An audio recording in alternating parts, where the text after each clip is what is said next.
Welcome, good people, to day 6 of the book 6 of my 7 books that prove hair is more than just style. And this time it is a Somali uh, Somali lady author who was born and bred in Italy, Ijiaba Shego, and the title of the book is Adwa. And like I say, I'm not talking about the novel and its contents.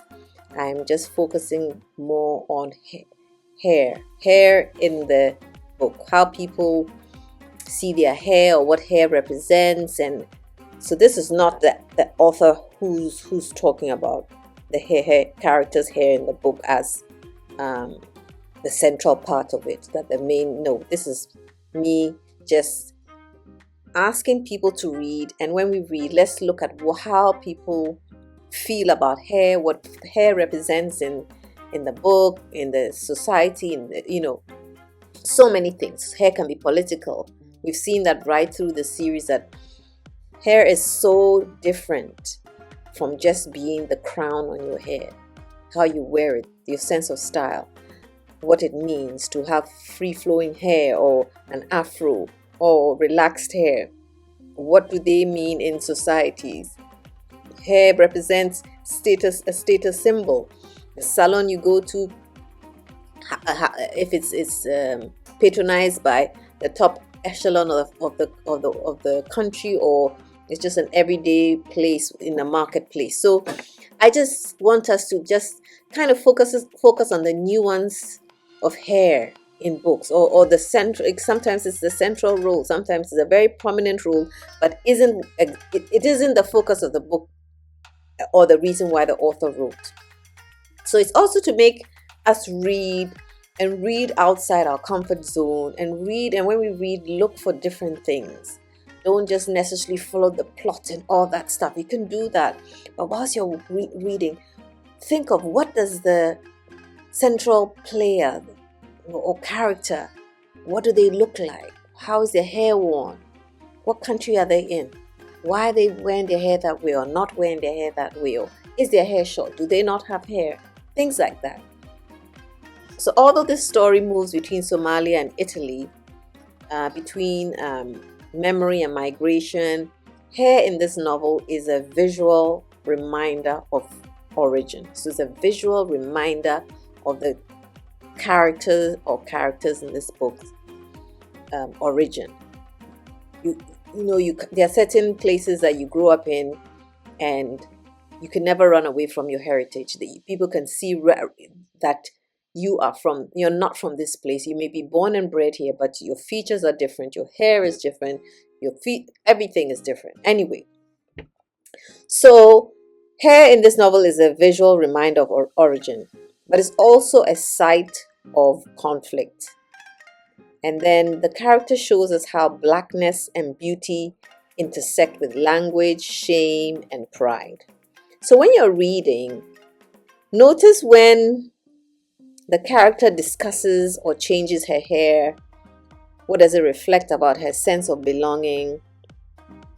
Watch for the contrast between how she sees herself and how the world sees her, especially when she's trying to assimilate. And also pay attention to generational nuances, undertones. What does her father's view of her hair say about culture and control? So use this book kind of in an exploratory sort of sense, in looking at how migration affects self-image. Ask yourself, what does it mean to carry your roots in a place that doesn't recognize them? How do hair and language act as double signals? Sometimes it's revealing, sometimes it's hiding, sometimes it's resisting. So hair is both question and answer in this book. It's a way of remembering who you are and choosing who you become. Can you imagine that? It is a reminder. Your hair is a reminder of who you are and who you're choosing to become. So I ask you, when has your hair been a bridge or a barrier between who you are and where you are at this point in time in your life? Let your story unfold in the comment section. Share that with us. Let's have a conversation. So,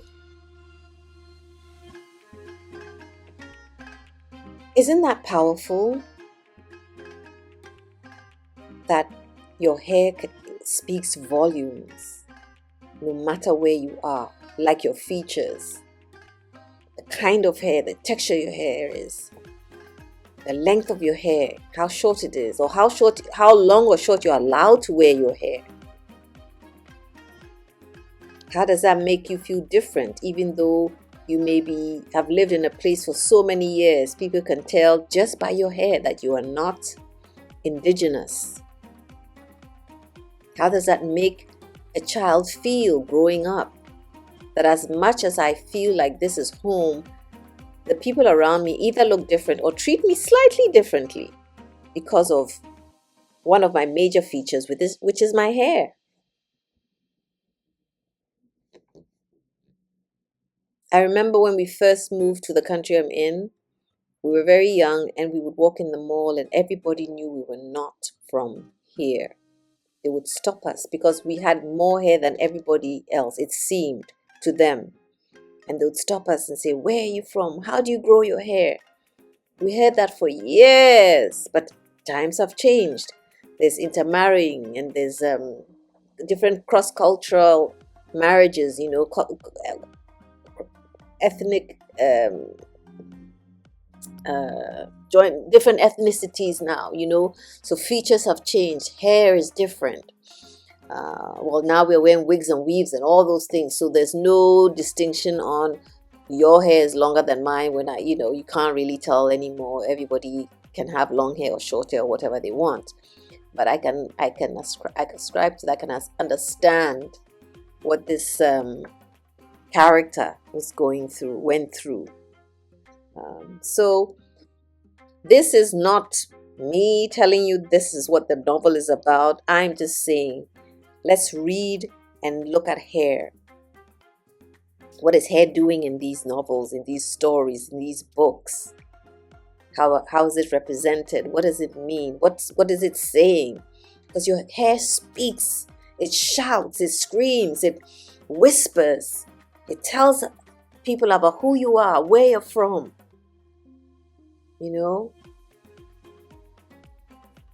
So, I see you in the next and final episode of the series in Book 7. Please share your thoughts and feelings about your own experiences with hair in a different country, in a different place. It could be even in an office where they say your hair should be A, B, C, D, worn a certain way. This is just not a trigger, but to stir something up into you, to notice things more, see hair in a different light. I wish you well, good people. Take care and see you in the final and next novel.